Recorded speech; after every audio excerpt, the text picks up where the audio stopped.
Can't you see that there's nobody here? There are essences everywhere in this venue.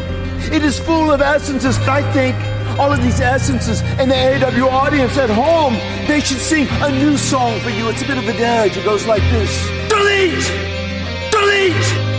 Delete! Delete!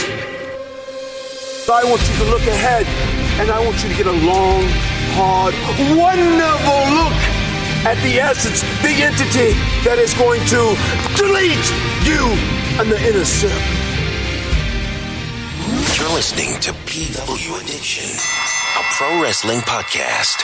Now, here's your host, RJB. Just because you cannot see them does not mean they are not there. Feel the essences. Matt Hardy and Chris Jericho steal the show last night on Dynamite. Dana Brooke and Rey Mysterio in quarantine. Orlando shutting down. What does that mean for the WWE? Has the WWE finally learned a little from AEW? And Braun Strowman proves that he is nothing more than just Braun, no brains. All of that and more right here on episode 2 of PW Addiction. Hello everybody, I'm RJB. It is Thursday, March 26th, 2020. Let's jump right into it, shall we? Let me tell you, if you told me that in 2020 I'd be waking up to a world in complete disarray due to a virus known as COVID-19, the coronavirus, and I'd be sitting here watching wrestling, living in quarantine, watching it on TV with empty arenas and performance centers, I would tell you you were smoking crack. But the truth of the matter is, this is all very real, it's all very scary, and let me tell you, AEW is killing it right now, proving that they are more than just a t-shirt company, giving us the best form of entertainment that they possibly can, given the circumstances of COVID-19. But before I get into that, there's something I've been wanting to talk about all week, something that's been bugging me since I read about it. Braun Strowman, or should I say Braun No-Brains Strowman, you piece of garbage, what the hell is wrong with you? So AEW's own Evil Uno of the Dark Order took to Instagram, encouraging people pretty much to help support indie wrestlers that are out of work due to COVID-19. This is what Braun Strowman had to say. And I quote, "Here we go with more of the somebody pay for my bill stuff. If you can't afford to pay your bills, maybe you should change professions. That's why I quit Strongman. I loved it, but I couldn't afford to live, so instead of making a GoFundMe or a Patreon, wanting someone else to take care of me, I went out and worked harder than I have ever in my life to get where I am. What happened to being accountable for your own actions?" Are you really serious with this response, Braun? You friggin' moron? You know, let me just explain something to you, okay? This isn't just affecting indie wrestlers. This is affecting the whole world. People are losing their jobs. People are losing their businesses. You sound like a complete moron with this statement, Braun. You really do. You just proved to me and everybody else that you're nothing more than a piece of garbage. A piece of garbage that got lucky enough to get signed to the WWE. You know, in times like this is when people should band together and help people that are less fortunate, people that need it. If people are a little more fortunate than others and have a little extra, you should help the people that aren't as fortunate as you. And that's what makes people like Evil Uno who they are, people like Chris Jericho who they are, people like Jon Moxley who they are. And I'm glad they have websites like GoFundMe that can help people that are in need. It was actually reported that Moxley took $1,000 of his own money out of his own pocket, okay, and donated to a GoFundMe page put up by OTT, an indie wrestling company called Over the Top Wrestling, okay, helped donate to them, all right, and when it was reported by a fan, he changed it to anonymous because when he donated, he went under his real name, Jonathan Good. And again, this is what makes Jon Moxley the person he is. People like Jericho, people like Evil Uno, this is why they are who they are, and you are a piece of garbage. So wait, it gets better. So a fan tweets out to Lance Archer, "This is what Braun Strowman should have been. You look like a true beast." This was referring to the video package AEW put together for Lance Archer last week on AEW, with him pretty much dominating a whole ring full of people, kicking everybody's ass, looking like he really is a true beast, a monster. And I just have to say, pairing him with Jake the Snake as Jake the Snake's client works very well. Lance Archer is going to be a big-time player for AEW in the shows to come. And for those of you who are not really familiar with Lance Archer, just go to YouTube, type in Lance Archer versus Will Ospreay G1. You'll see exactly who Lance Archer is. And let me tell you, I wouldn't mind seeing Will Ospreay down the line winding up in AEW whenever his contract expires with New Japan. But anyway, getting back to the story. So the fan tweeted out to Lance Archer, said what he said. So Braun Strowman replies, Great value brand version of me. Good joke. So Lance Archer sees this, and he tweets out, great value, you say. Great. Yep. Valuable? Yep. Experienced? Yep. Agile? Yep. Interesting? Yep. Personality? Yep. So yeah, you can say I am damn good value. Thanks, kid. I laughed when I read this. Value brand? What value do you bring, Braun? What value? You run around the ring, you twirl your arm in the air, you run around the ring, you shoulder block people like a retard, you have a power slam. What value do you have? You couldn't do a quarter of what Lance Archer did at the G1 show. I can't wrap my head around it. I really can't. You know what Braun reminds me of? When he twirls his arm in the air and he runs around the ring shoulder blocking people. Do you remember Beaky Buzzard, the retarded vulture from Looney Tunes? Remember him? This. This is what I hear every time Braun's running around the ring. This should be his new theme music.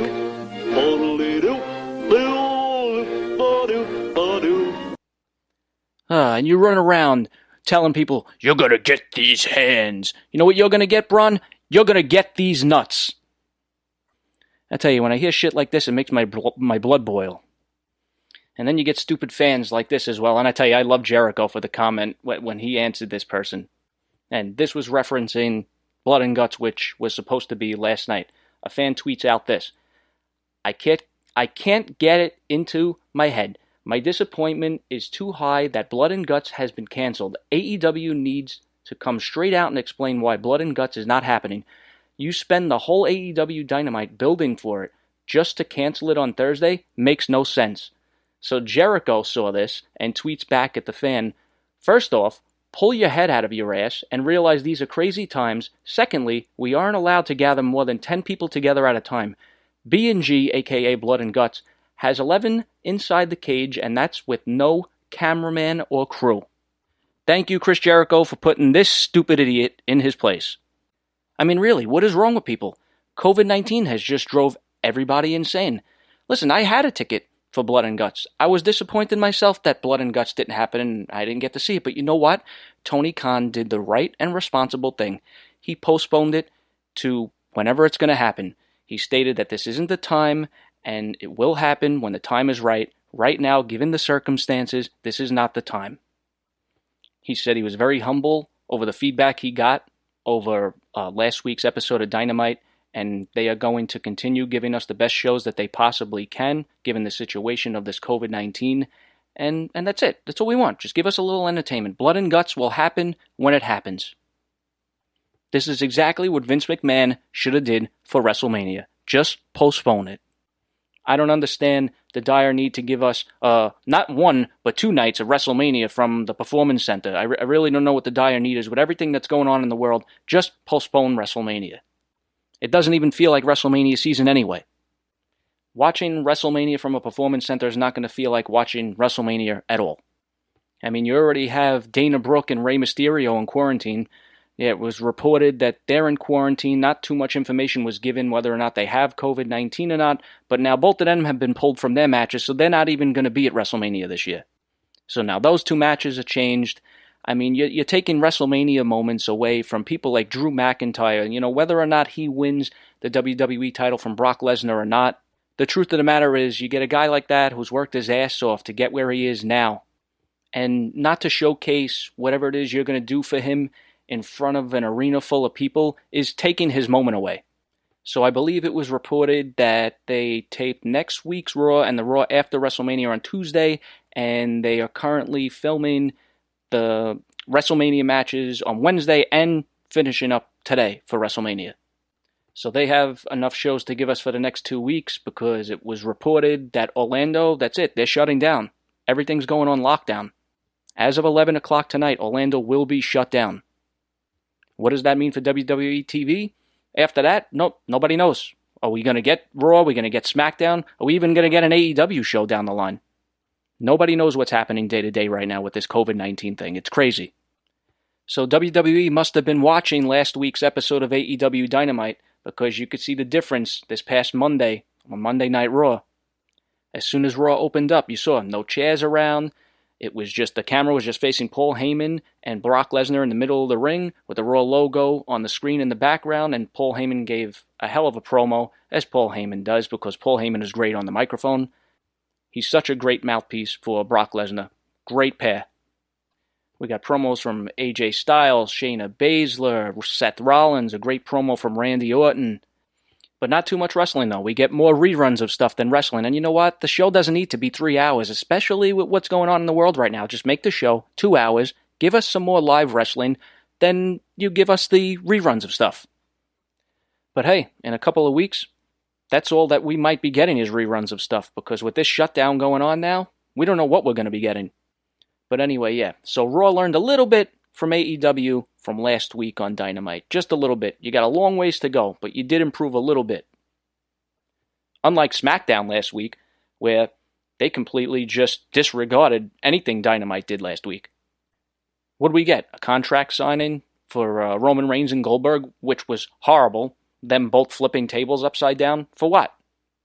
And the debut of former New England Patriot, Rob Gronkowski, the whatever they're calling him. Sorry, Rob Gronkowski, the Gronk, with his terrible dancing down the entranceway and grinding on the pole. Horrible. And if you listen to Busted Open Radio, Mark Henry, he was praising him, saying that this is his time. The time for him is now. He's so full of energy, and he believes he's going to be a great wrestler. With all due respect, Mark Henry, I appreciate what you've done for the business and all that you do, but I will believe it when I see it. Anyway, so let's get into AEW, shall we? So last night's episode of AEW had a little more different of a feel to it than it did last week. And again, this is because now you can't have a gathering of more than 10 people. So if you take into consideration the wrestlers in the ring, the timekeeper, the referee, the camera crew, commentary, there's your 10 people right there. However, they still managed to keep us very entertained. And let me tell you, the Matt Hardy and Jericho thing at the end of the show completely stole it. Stole the show. So the show opened with Cody and Omega on commentary with Shivani, because unfortunately Taz, JR, and Excalibur could not be in attendance. However, Taz did a live thing on YouTube after the show was over. That was pretty cool. You know what else I thought was pretty cool? How Omega said he hasn't done any kind of commentary for wrestling since the old backyard days. And let me tell you, if you grew up in the 90s and early 2000s, if you weren't doing backyard wrestling with your friends, there's something wrong with you. Hell, I remember every Friday night going down to the park, every Friday putting on all kinds of crazy shows, and people would just stop playing, come surround the area and watch. It was cool. Good times. But anyway, so we had Omega, Cody, and Shivani doing commentary. We got clips of the backstage area with Billy and Austin Gunn, Sean Spears, Jericho, even Dasha was back there. They were all taking bets again on the matches. We got the first match of the night was Cody versus Jimmy Havoc. Cody actually, as soon as he was done doing commentary, took the headphones right off, walked through the tunnel, and went right to the ring. So it was Cody versus Jimmy Havoc. Cody taking the victory over Jimmy. Following that was another great promo by Jake the Snake. It was very dark. It was very eerie. I tell you, Jake the Snake is great. I tell you, this pair duo, Jake the Snake and Lance Archer, aiming at Cody, calling him Caesar, this is a great storyline. I'm loving it. We got another Darby Allin video package following Darby Allin versus Kip Sabian. Darby taking the victory over Sabian. We got a Jake Hager video package following into pretty much a squash match against Chico Adams and his ugly plaid underwear tights. Obviously, Hager taking the victory. Out comes none other than Jon Moxley, paradigm shift to Jake Hager. Hager gets up, attempts to put the ankle lock on Moxley, gets out of it. Hager goes to the outside, and Jon Moxley and him have a stare down.